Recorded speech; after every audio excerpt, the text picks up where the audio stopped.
The important point is principles of scientific management theory. So scientific management theory के 4 main principles हैं. They are science, not rule of thumb; harmony, not discord; cooperation, not individualism; and the development of each man to his greatest efficiency and prosperity. So all these principles को हम one by one अच्छे से समझेंगे. So the first principle is science, not rule of thumb. According to Taylor, every work has a science behind it. हर काम के पीछे कोई ना कोई साइंस होता है. साइंस का यहाँ मतलब है रूल्स एंड लॉज. ओके, कैसे रूल्स कैसे लॉज, उस काम को बेस्ट तरीके से करने का एक लॉ होता है. He suggested there should be ideal working methods which saves the worker from unnecessary criticism and enables the management to get maximum work. तो टेलर चाहते थे कि हर काम को करने का एक बेस्ट वे दिया जाए जिसकी वजह से वर्कर्स को क्रिटिसिज्म ना टॉलरेट करनी पड़े मैनेजमेंट की तरफ से. On the other hand management को भी अपना मैक्सिमम वर्क मिले. He suggested one best way of doing a job. For example, अगर चाय बनानी है तो there is a best way of doing that work. एक परफेक्ट तरीका है, उसी तरीके से जितनी बार बनाई जाए तभी चाय अच्छी बनेगी इन टेलर्स लैंग्वेज. सो सिमिलरली हर इंडस्ट्रियल ऑर्गेनाइजेशन के हर काम को करने का टेलर ने एक बेस्ट वे सजेस्ट किया. Such development of science of work enable the organization to produce more, which enable workers to receive higher wages and much larger profit for the management. तो इस प्रिंसिपल की वजह से management भी खुश थे क्योंकि उनके पास ज्यादा प्रॉफिट था और वर्कर्स भी खुश थे क्योंकि उन्हें ज्यादा वेजेस मिल रही थी. The next principle is harmony, not discord.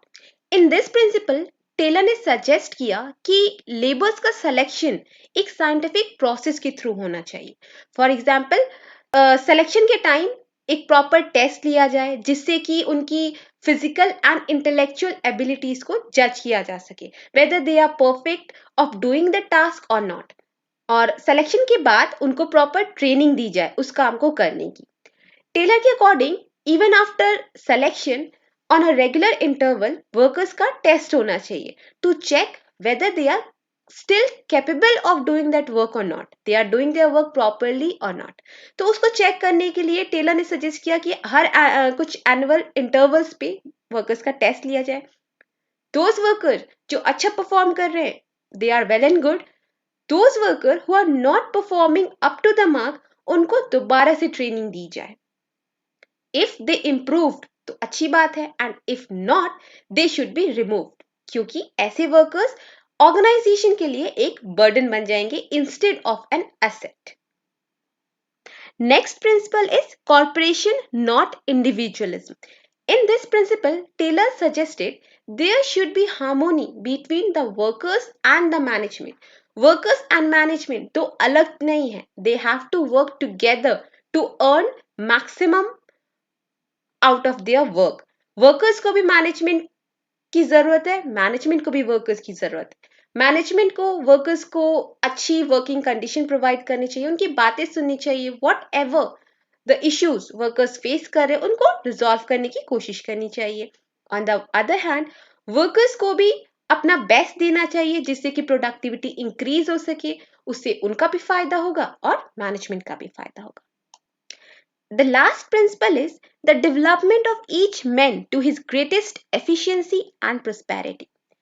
इस प्रिंसिपल में टेलर कह रहे हैं कि हर एक इंडिविजुअल को उसकी कैपेबिलिटी के हिसाब से ग्रोथ अपॉर्चुनिटीज मिलनी चाहिए. क्यों? क्योंकि टेलर का अजम्पशन है every man is an economic man. अगर वर्कर्स को ग्रोथ अपॉर्चुनिटी दिखेगी then only they will give their best, otherwise they will reduce the work intentionally. So these all are the 4 principles of scientific management given by Taylor.